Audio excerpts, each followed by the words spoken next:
আসসালামু আলাইকুম ভিউয়ার্স, আশা করি আপনারা সকলেই ভালো আছেন।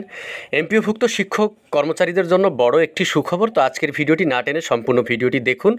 আর আপনার কাছে রিকোয়েস্ট, আপনি যদি আমার চ্যানেলে নতুন হয়ে থাকেন, চ্যানেলটি সাবস্ক্রাইব করে পাশে থাকা বেল আইকনটি বাজিয়ে রাখুন। এনটিআরসি এর সকল তথ্য সবার আগে আপনি আমার এই চ্যানেল থেকে জানতে পারবেন।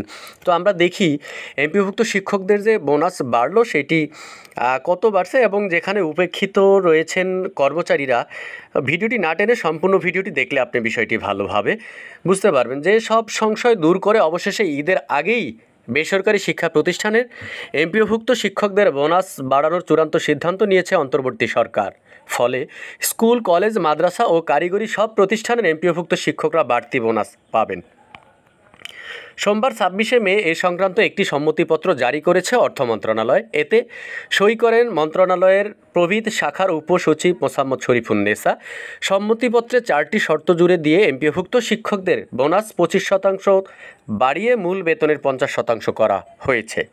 তবে এই দফায় কর্মচারীরা উপেক্ষিত থাকছেন, তাদের বোনাস বাড়ানো হয়নি, ফলে তারা আগের মতোই মূল বেতনের ৫০% ঈদুল আজহার বোনাস পাবেন।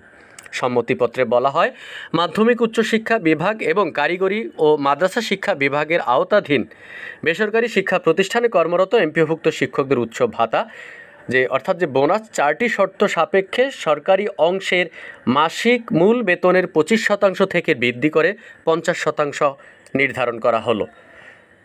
তো যে ৪টি শর্ত, সেই ৪টি শর্ত যদি আপনারা দেখেন, যে প্রথম শর্তে যেটি বলেছে,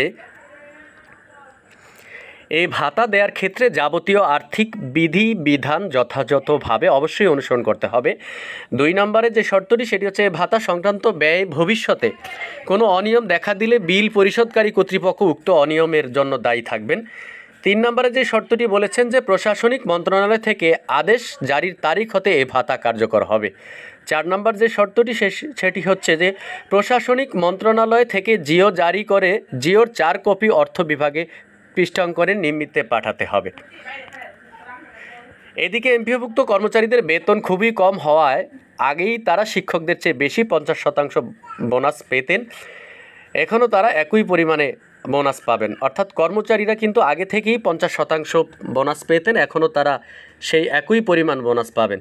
তাদের বোনাস বাড়ানোর সিদ্ধান্ত হয়নি উল্লেখ করে সম্মতিপত্রে বলা হয়, মাধ্যমিক ও উচ্চশিক্ষা বিভাগ এবং কারিগরি ও মাদ্রাসা শিক্ষা বিভাগের আওতাধীন বেসরকারি শিক্ষা প্রতিষ্ঠানে কর্মরত এমপিওভুক্ত কর্মচারীদের উচ্চ ভাতার হার বিদ্যমান ৫০% বহাল থাকবে।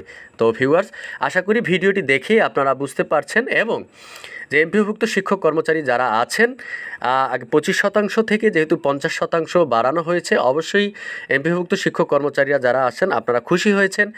এবং আমরা চাই এর সাথে সাথে এমপিওভুক্ত শিক্ষক কর্মচারী যারা আছেন তাদের জন্য যে বেতন নিয়ে, অর্থাৎ মান্থলি যে বেতনটা তারা ঠিক সময়ে পাচ্ছেন না, এটা নিয়ে কত কিছু বা কত রকম টালবাহানা হচ্ছে। তো আমরা চাই যে এমপিওভুক্ত শিক্ষক কর্মচারীরা যারা আছেন যেন দ্রুত সময়ে তাদের এই বেতন পাওয়ার বা বেতন পেতে যেই সমস্যা, সেই সমস্যা যেন সমাধান হয়।